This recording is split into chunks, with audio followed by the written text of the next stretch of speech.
What's going on, folks? Peter Martin here. Welcome to today's webinar, Jazz Piano Full Swing.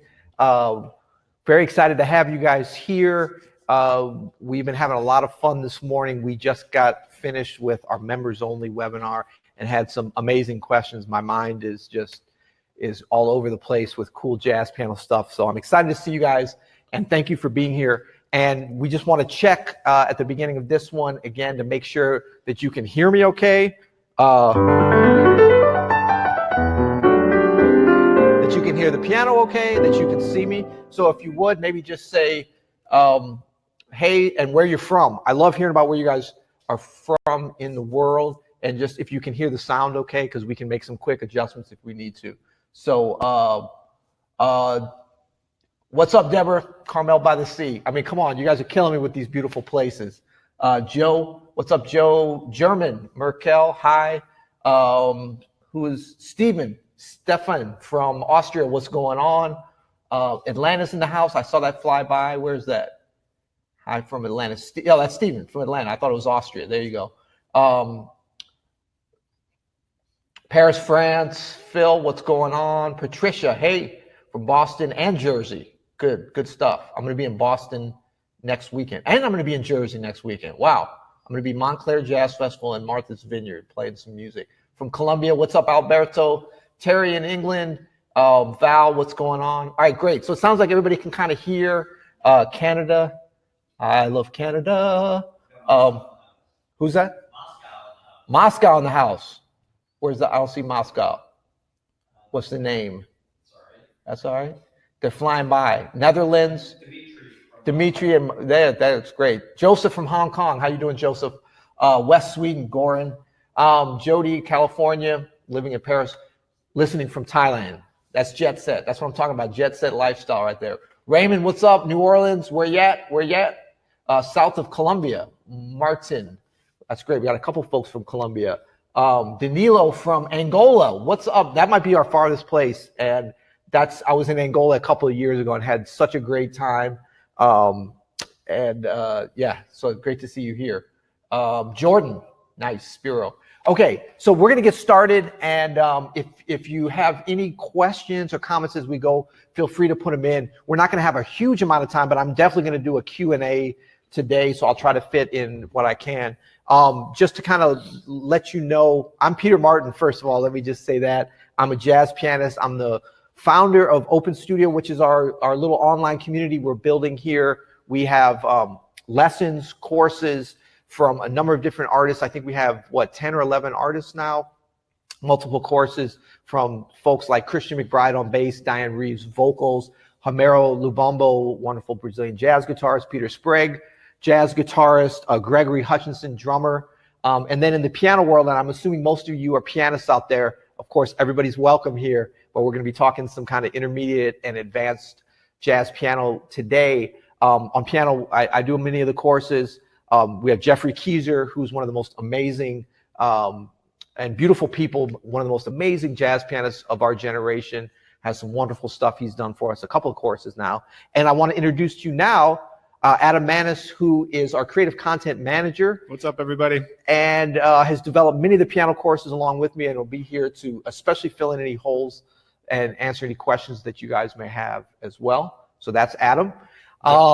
So Open Studio, we have online lessons and specifically Jazz Piano Method, which I'm going to be talking to you guys about today, and try to give you a little mini lesson, sort of an example of what you would expect if you want to join us for the Jazz Piano Method. Even if you don't and just want to watch today, I want to give you something that I hope will be good for your practice routine, maybe kind of a different way of looking at things. But the Jazz Piano Method is a weekly lesson that I've been doing for about 6 years now, 7 years, going on 7 years. And started in my living room, and we've graduated to this beautiful space here. And basically, I do a new lesson every week on different tunes, different concepts. Sometimes it's about solo piano. Sometimes it's about how to play a ballad, how to play rhythm changes, how to play the tune Lush Life, how to play a blues, how to transcribe a solo.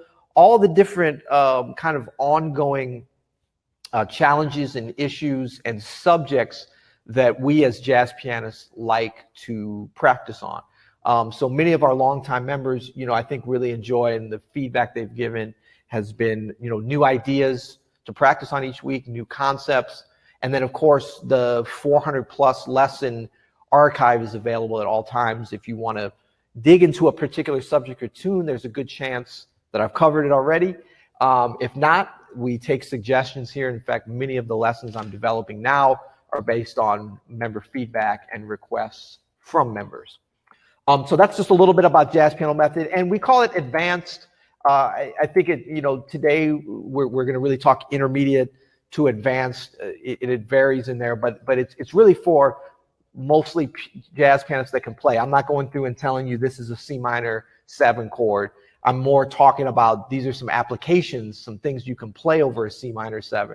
These are some ideas. That's typically the way it works. We do have courses available for intermediate and beginner as well. We have the Elements of Jazz Piano course, which is really straight down the middle intermediate. We have jazz pianos for beginners, which I think is a great place kind of to start.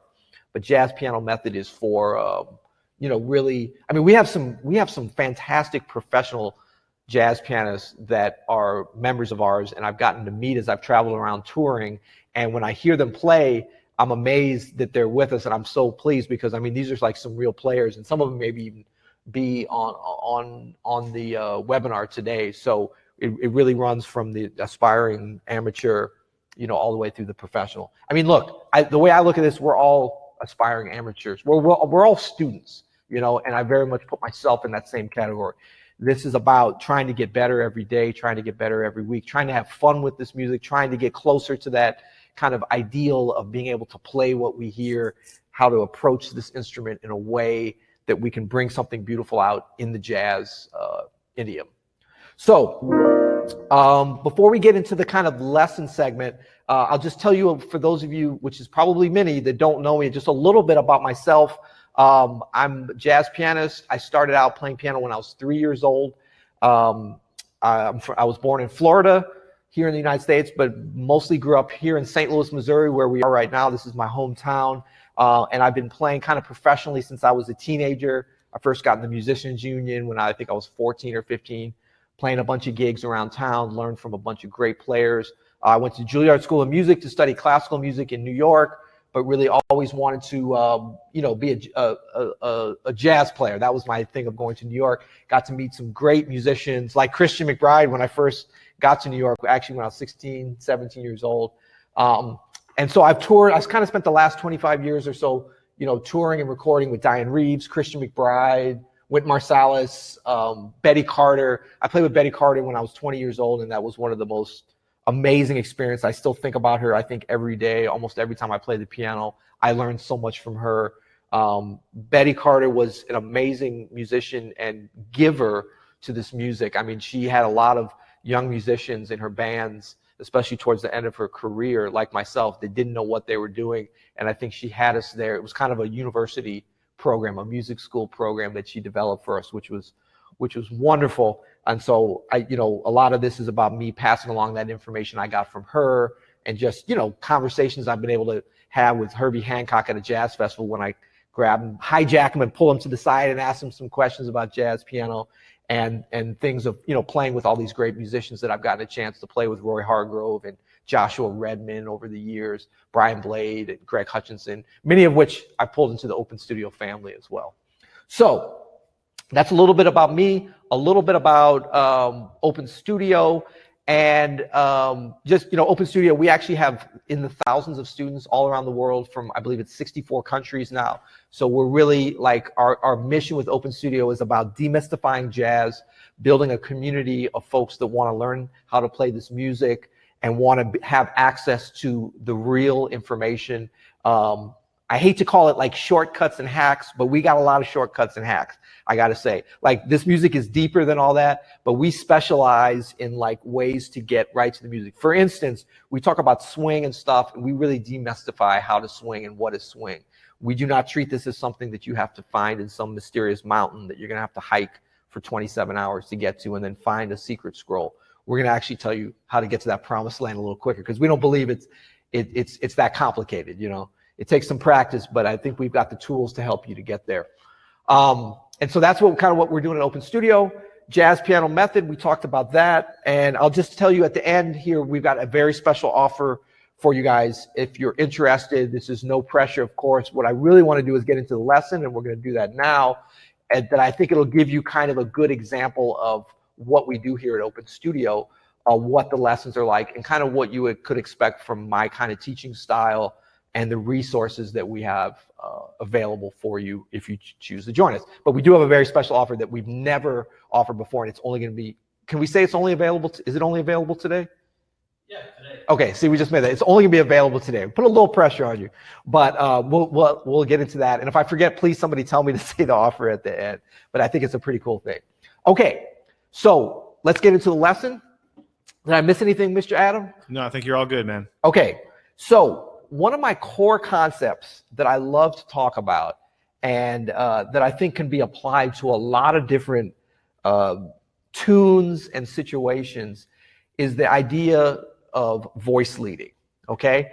And this is certainly directly applicable to developing voicings, which we're all very interested in doing. But I love to practice and to learn and to teach concepts in kind of a controlled environment, what I like to call restrictive practice. So that gives us, now I know restrictive kind of gives a bad feeling sometimes because we're like, you're in jail, you're restricted, right? But this, it should be kind of liberating in a way because it gives you some specific ways to practice tunes and voicings and things that are difficult to get a handle on sometimes. So the idea of restrictive practicing is that you have certain rules, certain fences, certain areas that we're staying in. But then within that, we're concentrating on one specific concept and being creative with that. So it should be a way to help you kind of focus as opposed to feeling like you've got to, you know, master time and roots and bass lines and melodies and chords and harmony and modes and all this at the same time where it can be a little bit overwhelming. I like to really kind of break it down to the basics, the essentials, the fundamentals, and then give you some ways to practice that in a restrictive way where you can just develop that one part of your playing. So I'm going to take the tune Stella by Starlight because actually one of our Jazz Piano Method members just brought to my attention that I've been playing this and teaching this in the wrong key. And I'll just say that, you know, in B flat, which is sort of the fake book key, which we all learn it in, I always thought was the original key. But for those of you that know me, I encourage everyone to start playing in different keys. It's very important for us developing our ears, playing with singers, being able to learn different keys to do this from the beginning. So I'm like, I really push playing in all keys. So I think I went through it in F,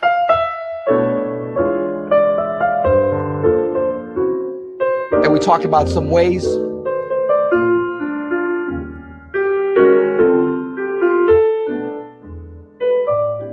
to be able to go through and learn the different keys. And then I said, if you want to go back and take these first in the original key of B flat, that's great. And one of our members, we have smart members, said, actually, the first original key is G. So now I've kind of reset my whole thinking with this. And he said, check it out in G. It's got a great sound. And I have to agree, it really does. So we're going to go through it in G today. And I think this will be great because many of you have never played this in G. So it'll give you a new reference point to start with, a fresh place. So you won't bring maybe some of the habits you have. If you know this tune. If you don't know the tune, don't worry about it. You'll have a chance to learn it, maybe not by the end of this hour, but we're going to have the PDF for them? Yeah. Okay, so what I'm going to go through, it'll be at some point, if not sooner than later, available to you. This is free for you to just download and look at it. You don't have to watch it as I go, but you certainly can. You can download it later and practice it. But the idea is we're going to go through Stella by Starlight, and we're going to just concentrate on 4-note voicings. That's going to be the restriction. And they're generally going to be 2 in the right hand and 2 in the left hand, okay? It's a little smaller than maybe some of you are thinking about normally, 4 and 5 note in the right hand, even 3 in the left hand, that kind of sound, which is great. But we're going to go even more fundamental than that and really work on our voice leading and see what it can do for development of voicings, development of our ear, and also development of melodic ideas, okay? So let's start with the first chord. So we're key of G.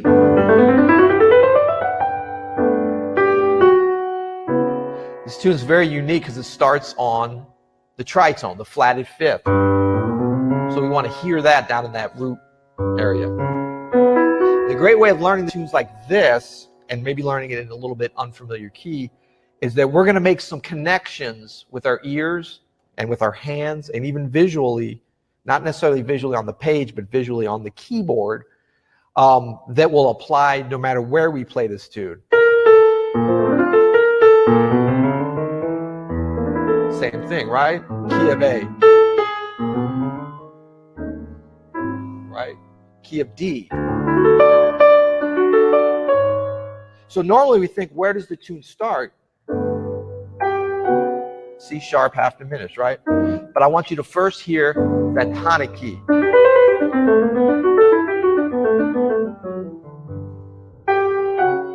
So now we've got a foundation, a harmonic foundation of where we're starting. It seems unrelated, but it's actually not, because we got this. We're going to get there. We're going to use these 4-note voicings to hear it. Okay? So our first voicing is this, kind of basic. We've got the shell, C sharp, the root, the 7th and the 3rd. That's the shell, 3rd and the 7th. So root plus shell. And then because we're doing 4-note voicings, that's our restriction. We're going to always have one more note to add in, okay? And because this is the beginning, there's really no voice leading. We're setting it up. We got a voice lead past where we start. So this is just kind of where we're starting. One thing to note about this is the 11, minor 11, which is a sound that you'll see me come back to. I love this sound. Okay, now we're going to go to F sharp 7, and you'll see this is a 2-5 movement, of course, very, very common. And we're going to go here. So we're starting basic. Now, why do we go there? The right hand stays the same. The left hand, up a 4th from the root, upper note goes down half step. Classic, good voice leading, sounds good. Being able to sing those inner voices, that the top 2 notes stay the same, of course. Now we go to A minor. This is kind of an unusual movement because we would think if we're going up to this tritone, we'd be kind of, 2-5-1's descending. This is skipping over one. A minor to D7. Okay? So that's kind of cool. Remember I said about the minor 11? We've got another minor 11. Now I could do this with the 5th, but I'm using the 11th. So we've got the root, 7th and 3rd. We got one more note. Restricted practicing, 4 notes, voice leading. We got to make the most of that last note, right? Peter, we just downloaded or uploaded the PDF so people can follow along. Oh, great. It might be easier for them to see. There you go. You've got it right there.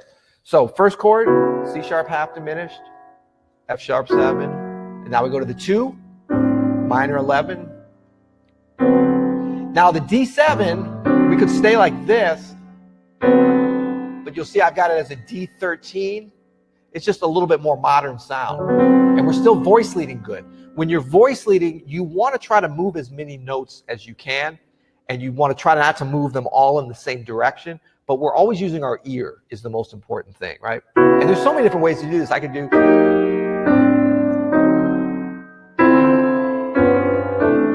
Okay, this is just one example. The idea would be you'd practice this, and then you would use this to have different ideas. You'd start at a different place, and then you start to develop your own 4-note voicings, okay?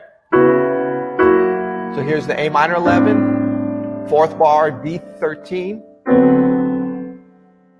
And I like doing the 13 there instead of just staying here because your next chord, D minor 9, that's kind of a nice movement, right? Because your root's staying the same. So now we got a 2-5-1 to the C major. D minor 9, G7 sharp 11. Gives you a little tension on that 4 chord. C major 6-9, F7 13.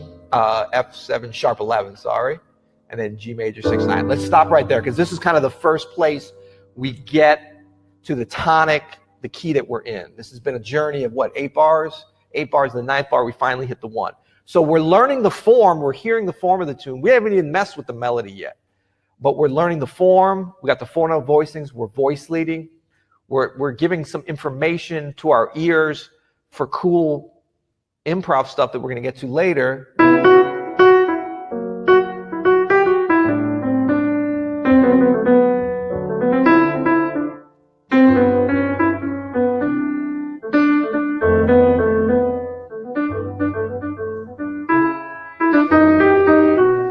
That's improvising just using the top 2 notes.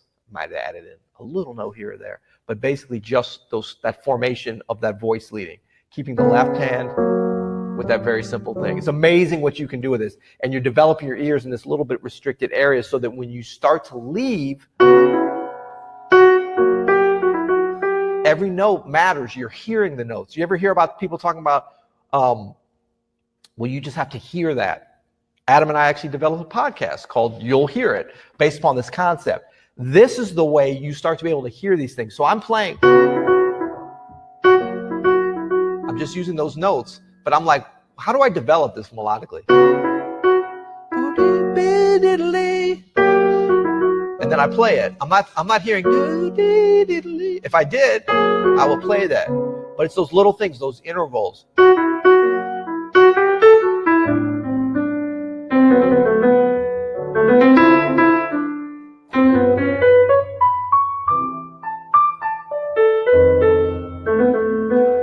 Okay, that's truly only using those 2 notes on each of those chords. So you start to see what fertile ground we can start to develop, and we're getting the voice leading going.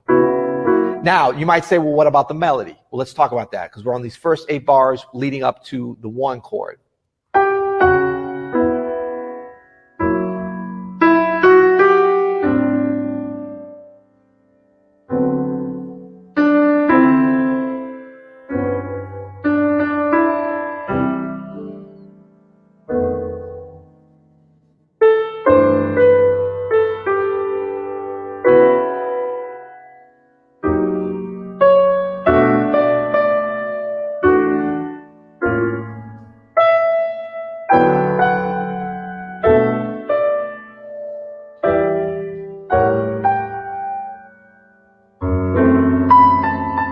Got myself in a little bit of a pickle by getting up so high, but that's okay.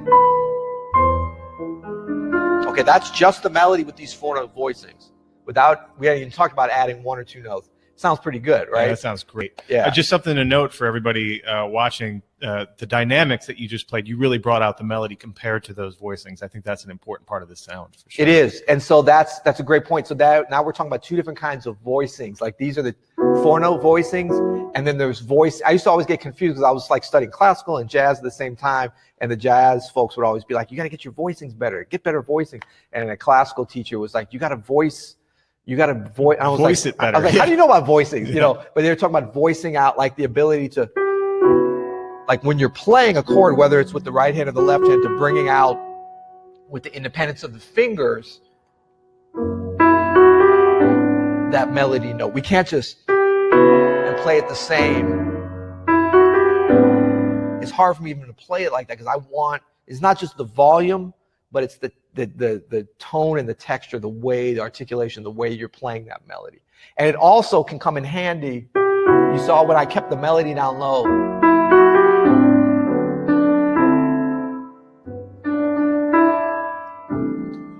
Yeah, you're surrounding that. I'm surrounding it. Yeah, because you always think the melody has to be on top, and it doesn't.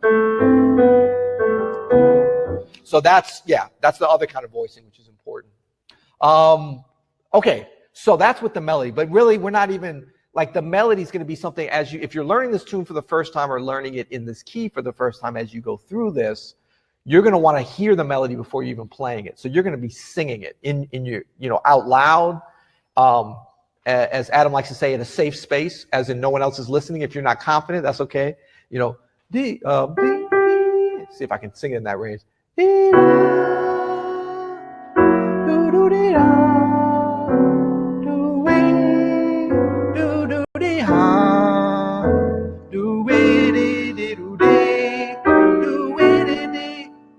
ability to sing it out loud is the ability to hear it, okay? Then you can kind of play the voicings, and as you develop new ones, still always hearing that melody, and even before you're playing and adding it in. Because remember, we're kind of restrictive practice here. We're just getting the voicings first, okay?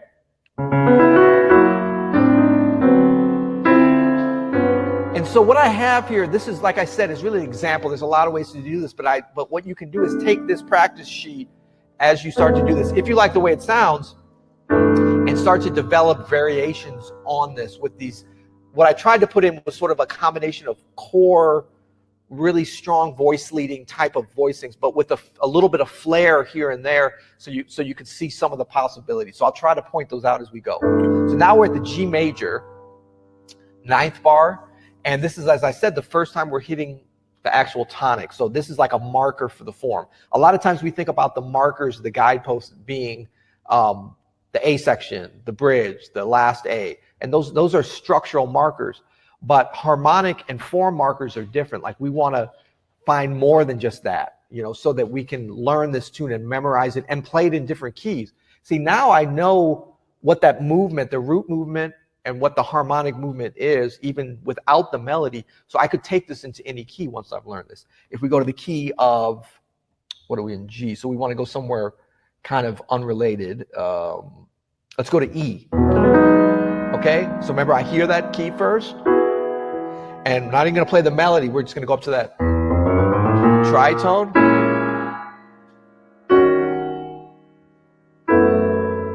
2 to 5. And then I'm going 2 to 5 to 4. Still getting my 4-note voicings. And these are not the same voicings. I'm just making them up.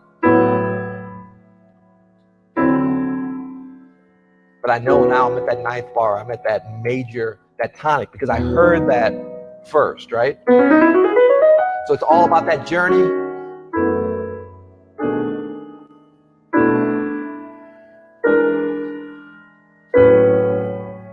Four notes always. And when I go through it like this, kind of out of time, I'm really trying to think about what each, this is like very much on the advanced side. So don't worry if you're not there yet, you will be there.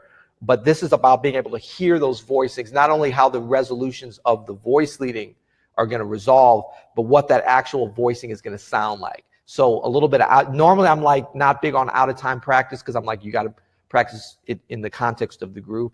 But this is one instance where I would say we can practice this and really just wait until you can hear it. And it's okay if you don't hear it, like you play it and it's like, wow, that's not what I was expecting. You're still learning from that. Whenever we're making mistakes, so to speak, they're not mortal mistakes. They're development of our ear, which I think is super important. All right, so we're not far into this, but I've thrown a lot at you guys. Do we have any questions at all? Or is anything unclear about this or whatever? Maybe Adam can pick up on a few things. I think this is an amazing exercise. Can you maybe put this, you've been kind of playing it a little bit rubato. Can you put this in time, in context of how they could use this in maybe a solo piano situation, these 4-note voices? Yeah, 1, 2, 3.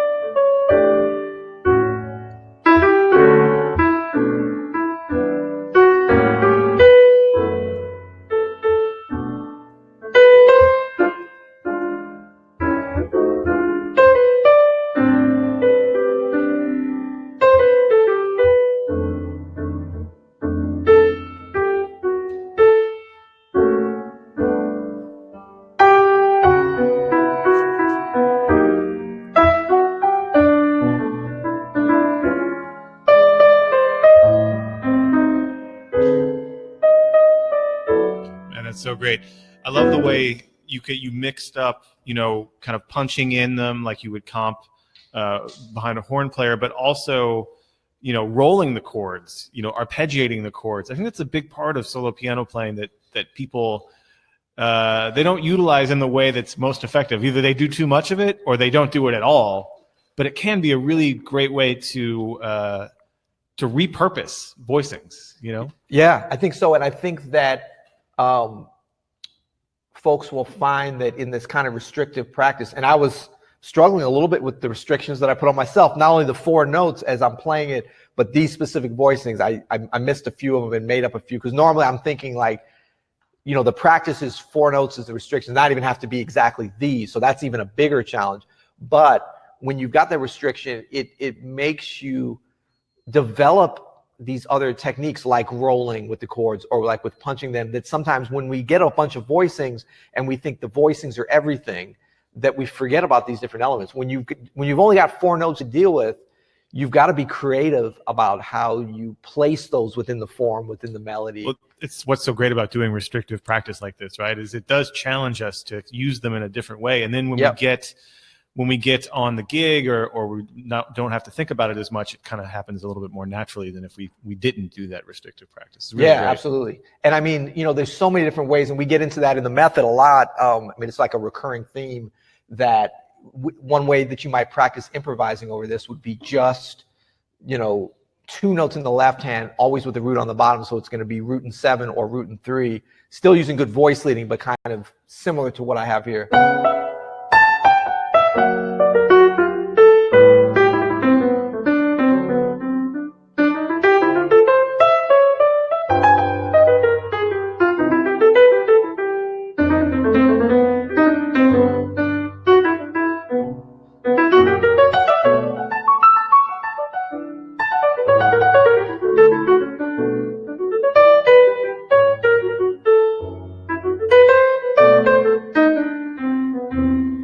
Now, I made a couple mistakes there, because what I was trying to do was just root in 7th and root in 3, and I did a couple root in 5s. Yeah. So, you know, I think it's, I mean, you don't have to go crazy about being dogmatic, but it is kind of good to have those rules, because what it does is, for your practice, it forces everything. Oh, and the other thing I forgot to say was just whole notes. Yeah. Just moving with the no anticipation. So what we're doing is we're forcing ourselves to work on the form, the swing, the time, the feel, all that good stuff coming out in our lines. Yeah. You know, it's just another kind of way of restrictive practice. That's so great. All right. You want to field a few questions we got? Yeah. So Louise asks, can you recommend a favorite classic version or 2 of Stella by Starlight? Oh, yeah. So, you know, the first that comes to mind is Miles Davis on My Funny Valentine, live recording with Herbie Hancock, you know, Tony Williams, Ron Carter, George Coleman. I think that's, you know, so much great stuff happening in there. Everybody's solo. I mean, you know, Herbie really did some great sort of foundational, I don't know, early Herbie, but like kind of shades of his whole explorative type of playing. Miles, just beautiful. I mean, the way that I don't even like to talk about it. It's so good, because anything I say is just kind of pulls away from it. And then there's that earlier Miles version. Is it on Workin' Steamin', Relaxin'? Yeah. One of those. One of the. I think it's Relaxin'. Yeah, I don't know. I don't think it's Relaxin'. It's Working, maybe. Yeah, maybe. Maybe it's Steamin', perhaps. We'll find, if we go through all of them, yeah. I don't know what else is. This is a tune that I know it's been recorded a lot, but I haven't actually listened. There's not like a lot of recordings of this tune that I've listened to. Of it. So I don't know, maybe folks have some ideas about that. No, I mean I'm so hung up on that Miles. The My Funny Valentine one, I feel like that's the best one. Yeah, it really is. That's such a definitive statement. Yeah. Val asks, how about motives over the chords? So I'm guessing melodic motifs over the chords is yeah. Okay, so I touched on it a little bit maybe before, and the idea is we're starting with those top 2 notes in the right hand.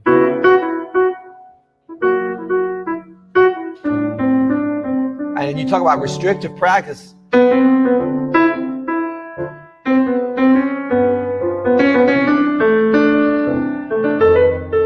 But remember, there's always a little more variety than you think. I mean, it's the piano. We got a lot of different, you may only have 2 notes, but you got...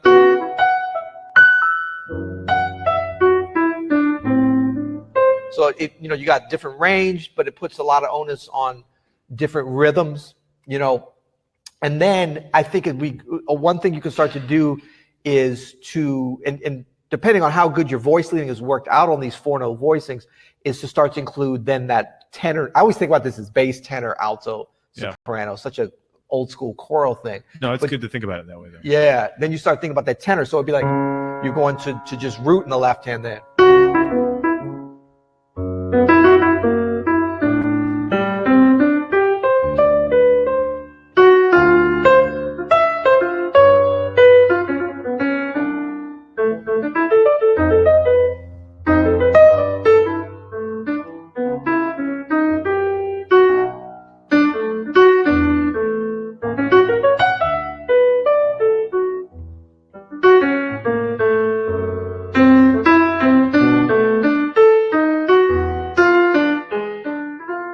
Yeah. So, I mean, there's more in there than you would think, just those 3 notes. And that's getting to the harder side, to just stick with those notes when you do hear things. But you really, it really pushes your imagination by having those restrictions.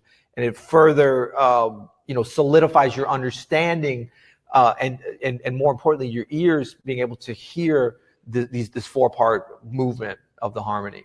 And it's all about, when we're practicing, it's about connecting the dots of all these things. So we've got this kind of restriction of 4 notes, but we've got like a lot of possibilities for creativity, like some of the minor 11s and the sharp 11s and stuff. Like you've got some areas for tension and creativity, and you can use those the same way in your kind of melodic things. Man, I see a couple, this flying by so much. I see Clemens. What's up, Clemens from Austria, man? My good friend, my big brother over in Austria. I'm trying to remember the little town you're from, man. Such a great drummer, great brother, great friend. Good to see you on here. Thanks for being here, man. I just wanted to give a shout out to him. Yeah, what's up, Clemens? Actually, Clemens asks about,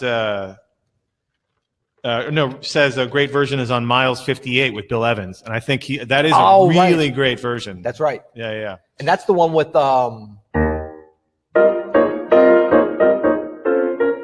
great Bill Evans intro on Love for Sale. Yeah, thank you, Clemens. So Fabio asks, can you talk about jazz blues? How and what to practice, who to transcribe, how to internalize? Thanks. Jazz blues? Yeah. Well, my go-to always on a blues for transcribing piano is Wynton Kelly, Freddie Freeloader. I mean, just the epitome of blues, of phrasing, simple, digestible, just such a world of information, and accessible, really accessible at that intermediate to early advanced kind of level. And I mean, I come back to that, and there's still so much great stuff in there. But then there's some other things that are a little bit unusual, or that you wouldn't think of for piano, that I love. Bag's Groove, Miles Davis's solo on that. Very easy to transcribe, but some great phrasing stuff. Thelonious Monk on the same track. We were just talking about that in the jazz piano in the hang on our social network. There was some discussion back and forth about which version, because there's 2 takes. The one I know is the original take. Take 1, of course, is the best take. But Thelonious Monk's on that one. I think, Oscar Peterson, as far as a blues, on that Blues for Sandy.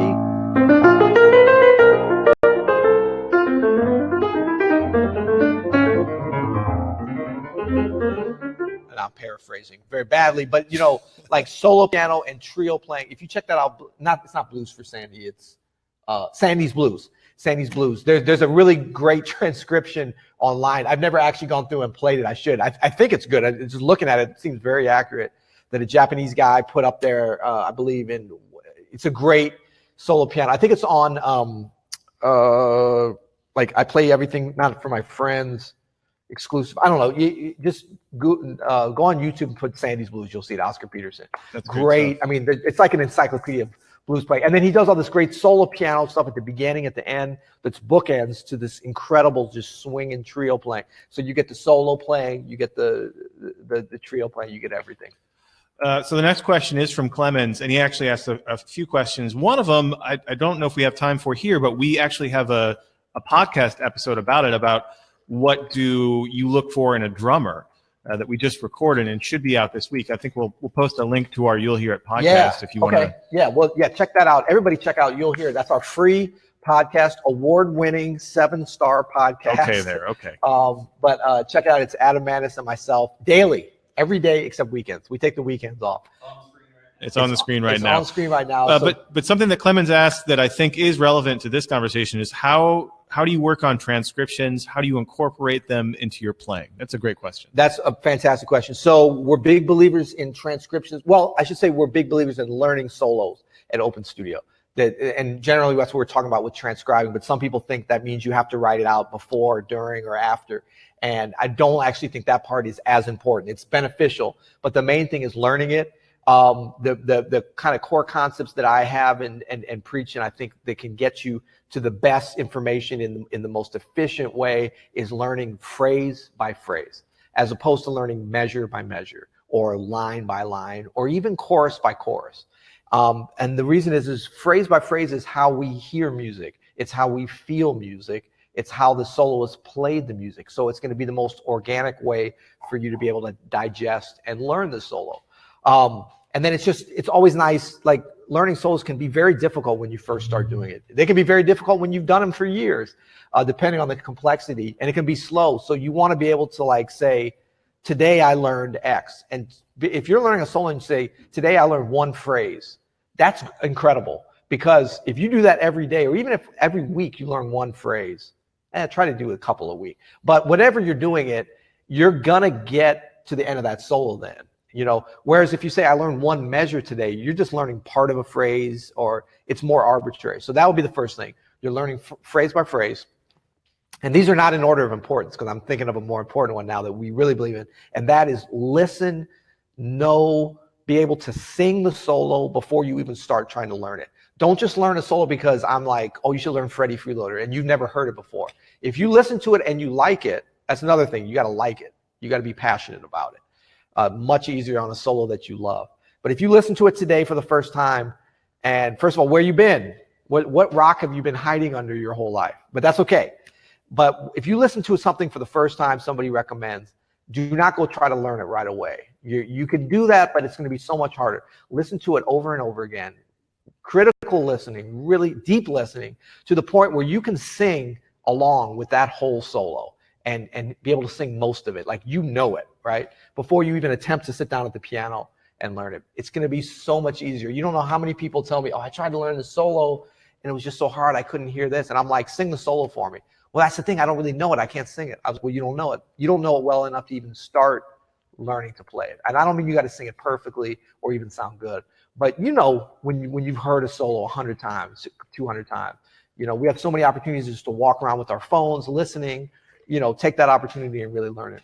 What else, Adam, for transcribe? Well, I think now is actually a great time to tell everybody about the offer that we have going on for today. Okay, yes. So this, the offer for Jazz Piano Method, as I said before, but in case some people came in late, Jazz Piano Method is our Advanced Piano Method ongoing course. We have a new lesson every week, and I've been doing this for somebody, do we have any of our regular Jazz Piano members? We did a private session for them earlier today, and I kind of last minute invited them in here. But if we do have any, somebody could maybe even say how long I've been doing this, knows better than me. 2011. So we're going on 7 years of this. Every week, and I have never missed a week, I make a new lesson. And they are on different subjects, everything from, you know, tunes to concepts like this, you know, 4-part, to how to learn a solo, to transcriptions, many different tunes, how to play ballads. I take topics from members often. I mean, probably 75% of the lessons are ideas. Someone was just asking, can you do a lesson on Song for My Father? And I was like, I'm sure I've done that. And I went and looked. And amazingly, in 7 years, I haven't. So that's going to be next week. So new lesson every week, and you get access to the entire archive of over 400 lessons. And we've been doing this for a while. We've got members, you know, in the thousands now at Open Studio from all around the world. And what the offer is today, we've never done this before, and I don't know why we haven't, because it's kind of a no-brainer, is if you sign up today, you can sign up for a free month. Your first month is free. And really, that's a free month because there's no obligation ever to stay. You can cancel at any time. So if you sign up today, you can have the entire month for free. And I love this because this will give you a chance to make sure this is a good fit for you. Like, we want folks here that are at the level, and by level, I really would say intermediate to advanced. Like, if you kind of understood what we were talking about today, that's the level that we deal with things at Jazz Piano Method. You know, we push it a little bit some weeks, we pull back a little bit. We've actually got some sort of basic lessons as well that we throw in there, foundational lessons. But this gives you a good idea. So it's not progressive, the lessons. There's no reason that you have to keep up every week. You can come in this month and just run through all 400 lessons. Good luck with that. But if you got a rich uncle and you're independently wealthy and you got nothing else to do, you probably could. You're welcome to do that. It's a real kind of pick and choose method.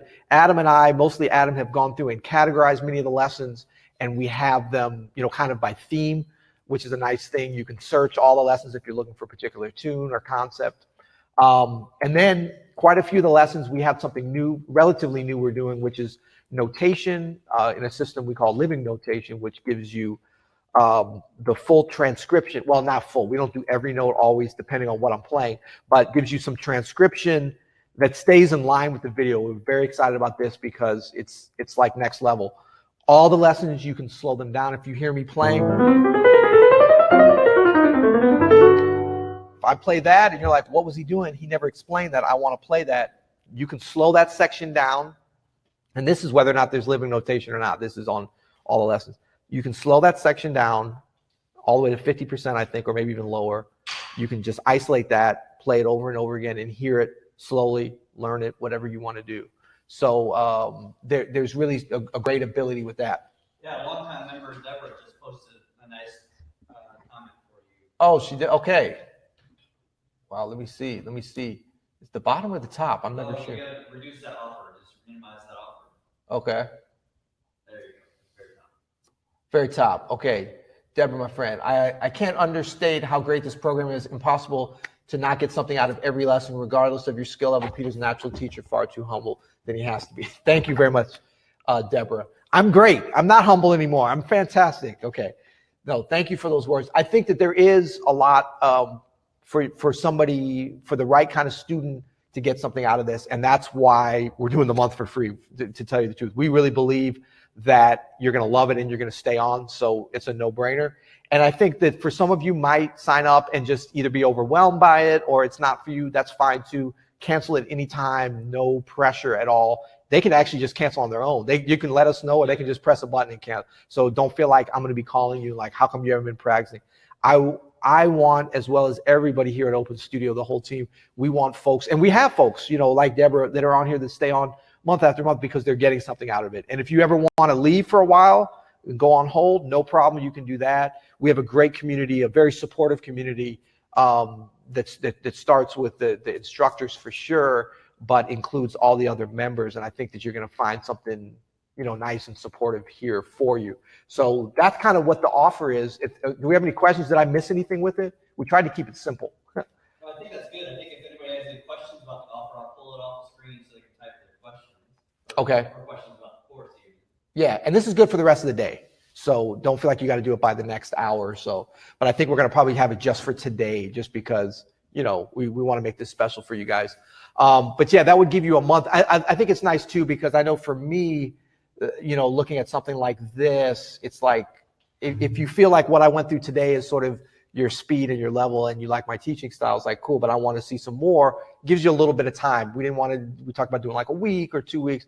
A month will give you sort of what the pacing is of how we do this. And I don't know if you want to talk about some of the other member benefits like the hang. Yes. Okay. So when you come into the jazz piano method, you get a lot of wonderful resources that we have here in general at Open Studio. The Hang is our new social network. We're just a couple months in, actually just a couple weeks with everybody. We did a little exclusive beta.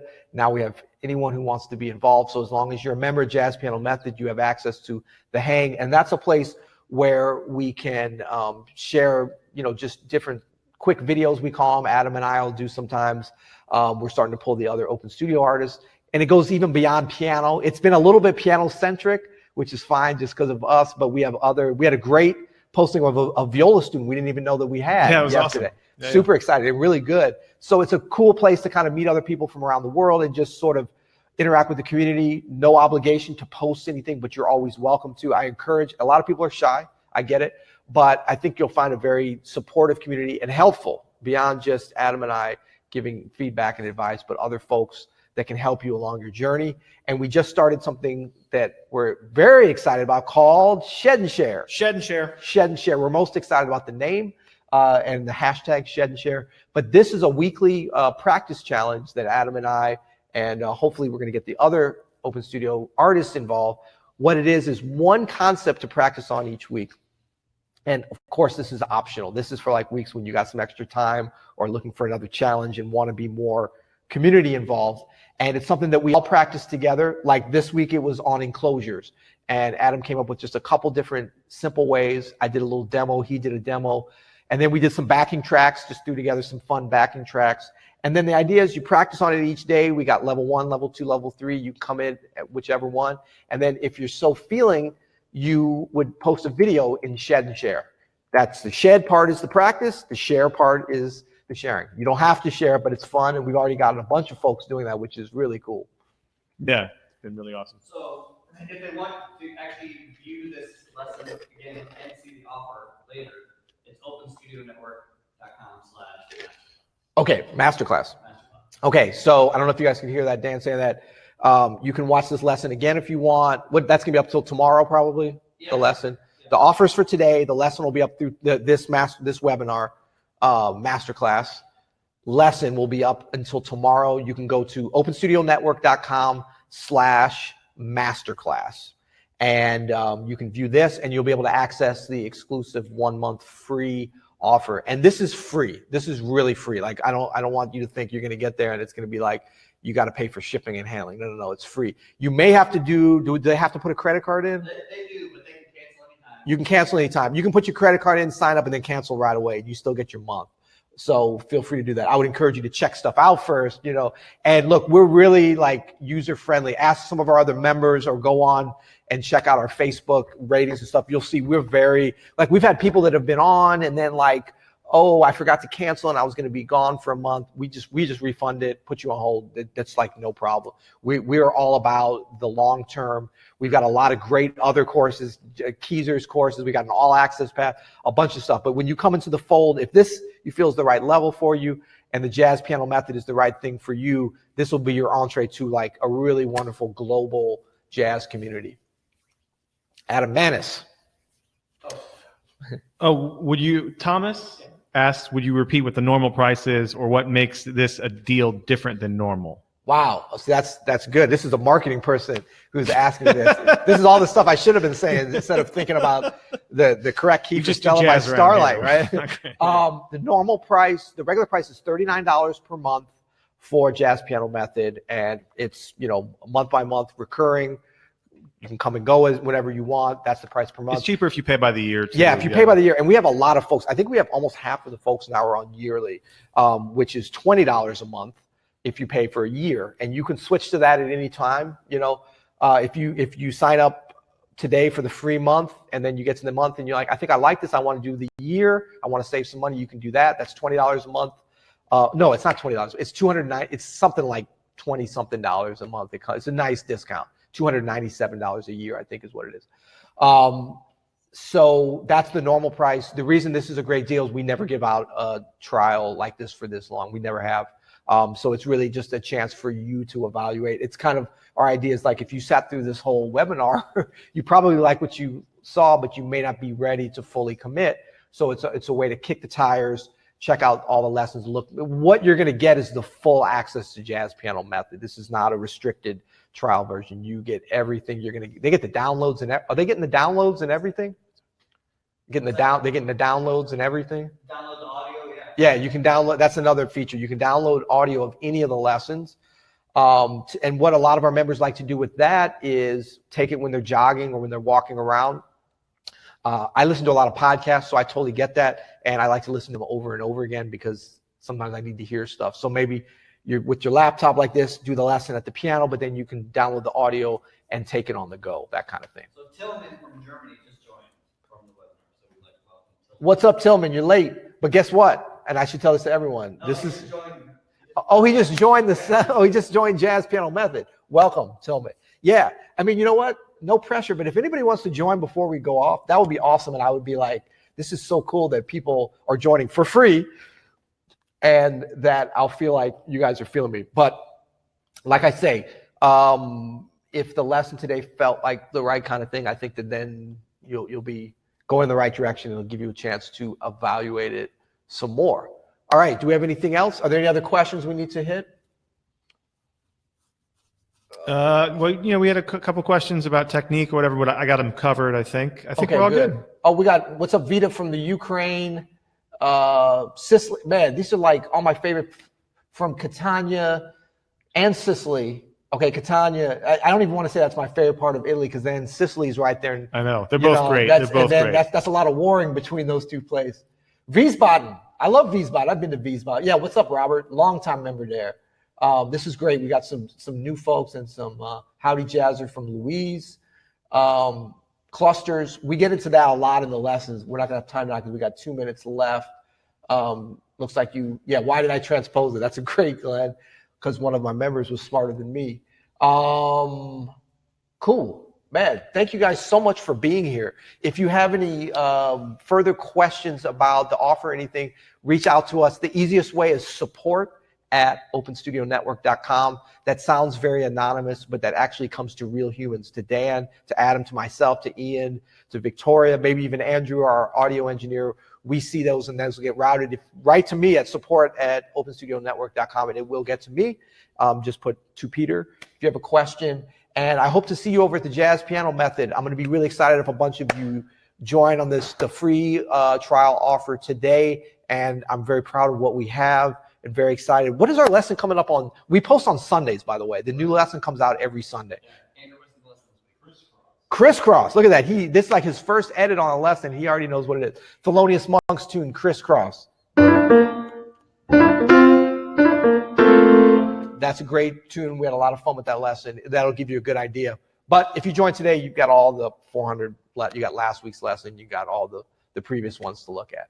So thank you guys so much. At the end of all the lessons, I try to stick to my pattern of saying, happy practicing.